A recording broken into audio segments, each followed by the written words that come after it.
अस्सलाम वालेकुम, welcome two videos factory में खुश आमदीद। दोस्तों, आप सब जानते हैं कि वीडियोस फैक्ट्री में हम रोज़ाना नई से नई वीडियोस अपलोड करते रहते हैं। इसी तरह आज की वीडियो भी एक ख़ास वीडियो है जो मैं आपसे शेयर करने जा रहा हूँ। लेकिन इससे पहले अगर आपने हमारा YouTube चैनल वीडियोस फैक्ट्री अभी तक सब्सक्राइब नहीं किया तो देर मत कीजिए। हमारे चैनल वीडियोस फैक्ट्री पर जाकर रेड कलर के सब्सक्राइब बटन पर क्लिक कीजिए और उसके साथ मौजूद बेल के बटन पर क्लिक करना ना भूलिए ताकि आपको रोज़ाना हमारी ताज़ा वीडियोस मौसूल हो सके। शुक्रिया।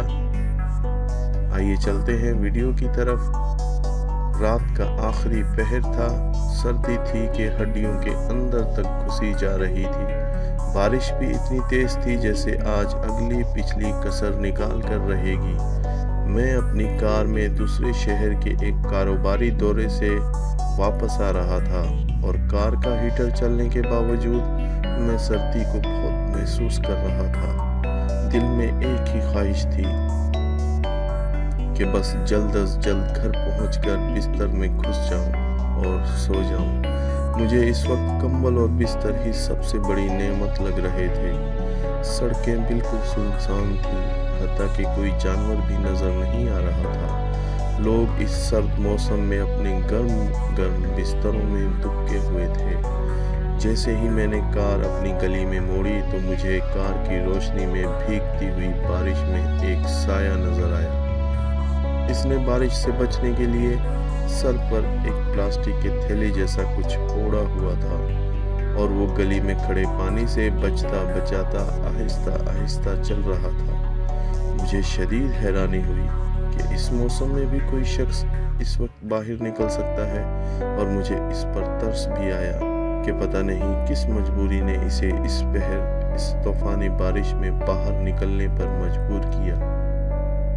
मैंने गाड़ी इसके करीब जाकर रोकी और शीशा नीचे करके इससे पूछा, भाई साहब, आप कहाँ जा रहे हैं? आइए मैं आपको छोड़ देता हूँ। इसने मेरी तरफ देखकर कहा, शुक्रिया भाईजान, बस मैं यहाँ करीब ही तो जा रहा हूँ, इसलिए पैदल ही चला जाऊँगा। मैंने तजस्सुस भरे लहजे में पूछा, इस वक्त आप कहाँ जा रहे हैं? इसने बड़ी मतानत से जवाब दिया, मस्जिद।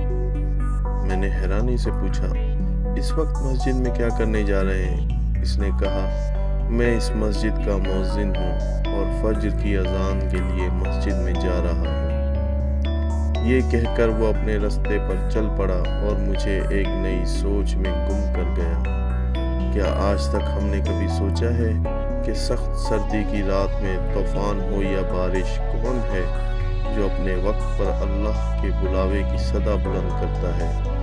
कौन है जो हमें बताता है कि नमाज नींद से बेहतर है? कौन है जो ये ऐलान करता है कि आओ नमाज की तरफ, आओ कामयाबी की तरफ? और इसे इस कामयाबी का कितना यकीन है कि इसे इस फर्ज के अदा करने से ना तो सर्दी रोक सकती है और ना ही बारिश। जब सारी दुनिया अपने नरम गर्म बिस्तरों में नींद के मज़े ले रही होती है, वो अपने फ़र्ज़ को अदा करने के लिए उठ जाता है। तब मुझे मालूम हुआ कि यकीनन ऐसे ही लोग हैं जिनकी वजह से अल्लाह सुब्हानहू व तआला हम पर मेहरबान है और इन्हीं लोगों की बरकत से दुनिया का निज़ाम चल रहा है। मेरा दिल चाहा कि नीचे उतर कर इसे सलाम करूं, लेकिन वो जा चुका था और थोड़ी देर बाद जैसे ही फ़ज़ा अल्लाहु अकबर की सदा से गूंजी, मेरे कदम भी मस्जिद की जानिब उठ गए और आज मुझे सर्दी में मस्जिद की तरफ चलना गर्म बिस्तर और नींद से भी अच्छा लग रहा था। रह गई रस्म अज़ां रूह बिलाली न रही, रह गई रस्म अज़ां रूह बिलाली न रही, फ़लसफ़ा रह गया तलक़ीन ग़ज़ाली न रही। ओके, तो दोस्तों अब इजाज़त दीजिए। हमेशा हमें दुआओं में याद रखिएगा। अल्लाह हाफिज़।